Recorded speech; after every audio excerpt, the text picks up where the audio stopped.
हाय दोस्तों, आज हम हमारे चैनल में इन्वेस्टमेंट विद हैना और मैं हूं आपका दोस्त अनुपम। तो कई मेरे पास क्वेरीज़ आई कि सीटीसी का जो ब्रेकअप है वो कैसे होता है। कुछ लोग 43 लाख्स देती है कोई कंपनी, बट उनका हाथ में सैलरी कुछ कम आता है। तो ये किस तरह का ब्रेकअप है, सैलरी का ब्रेकडाउन कैसे होता है। तो इसके लिए मैंने अपने एक दोस्त से बात की, तो उन्होंने मुझे अपनी सैलरी का जो पे स्लिप है वो दिया है। तो मैं उसके हिसाब से आपको बताते जाऊंगा कि किस तरह से सीटीसी जो है वो डिवाइड होता है। तो वो हैं एक सॉफ्टवेयर डेवलपमेंट इंजीनियर वन। तो उनका जो बेसिक उनका है 72,900 मंथली। तो उनको मंथली इतना अमाउंट जो है वो मिलेगा ही मिलेगा। ऑब्वियसली इस पे tax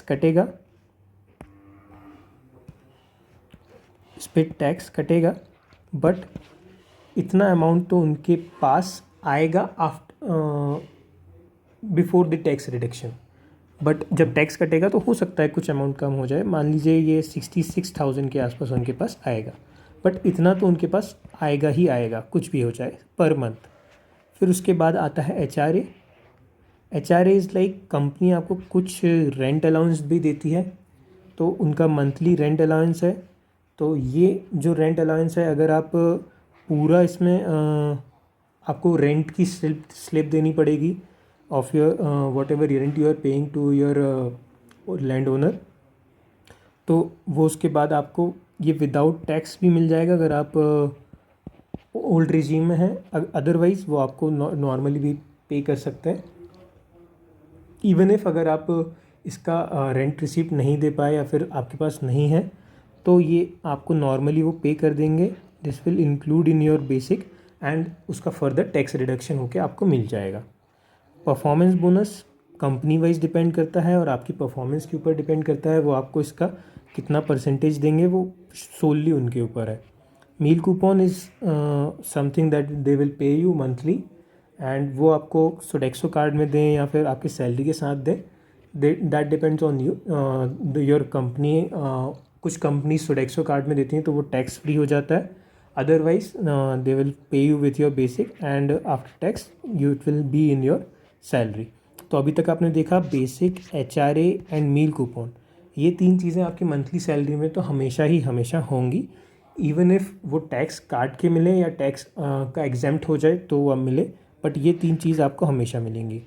now the insurance cost, जो भी कंपनी ने आपका इंश्योरेंस किया है वो इतना मंथली इंश्योरेंस कंपनी को पे कर रही है, तो वो भी आपके सीटीसी में इंक्लूड होगा। ये आपको किसी तरीके की कॉस्ट आपको नहीं देनी और ना आपको कोई इसका कोई पैसा मिलेगा। It's just a cost to the company, that's why we term is as CTC. Gratuity, sorry, employer PF. Employer PF is, जो एम्प्लॉयर आपके पीएफ अकाउंट में डालेगा वो मंथली पैसा इतना होगा, और सेम उतना ही कुछ अमाउंट आपके तरह आपसे भी, आपकी सैलरी से भी कटेगा। That will go to your PF.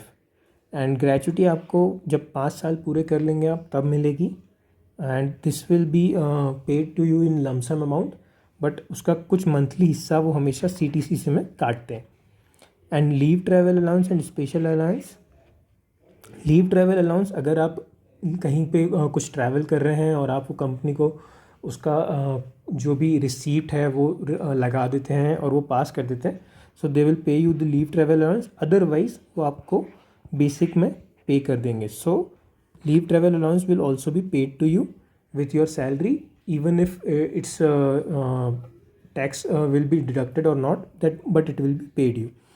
Special allowance में आपको कुछ अलग अलाउंसेस अगर दिए गए हैं, सो फर्दर वो आपको अवेल कर सकते हैं आप। इवन इफ़ अगर कोई स्पेशल अलाउंस अगर आप अवेल नहीं भी कर रहे हैं, so they will pay you this much amount in your monthly salary. उसका टैक्स आपको रिड्यूस हो जाएगा, so this will be also paid to you.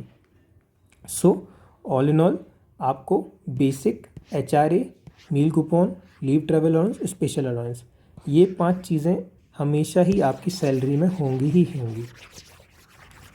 I repeat it again. So basic, HRA, meal coupon, leave travel allowance, special allowance, ये 5 components हमेशा आपके monthly salary में होंगे। The other things that are insurance cost, employer PF, gratuity, these will not be in your monthly salary. And जो भी monthly salary होगी अब इसमें फर्दर टैक्स डिडक्ट होके आपके अकाउंट में आ जाएगा। So that's all about the CTC. Tell me guys, do you like this video and what we can do next? Please share, subscribe and like our channel and support our channel. Thank you. Bye.